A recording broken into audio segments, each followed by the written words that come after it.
Hey guys, I'm back with another video. This video is going to include a home project reveal. So this is a project that I have been working on for quite a while. It's pretty much the entire house. Started off with a pretty blank canvas, as you can see. We had just purchased the rug for the living room area, which you'll see in a little bit.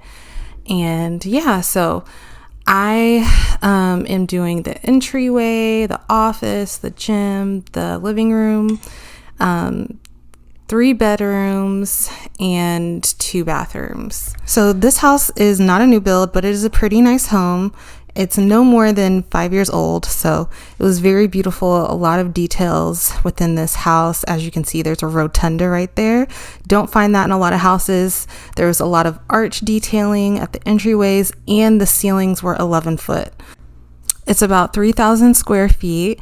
The owner had a more of a glam modern style, so we went with that. She also really loved the colors teal and purple, so you will see that throughout the video. But take a look and enjoy.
Thanks for watching. Until next time.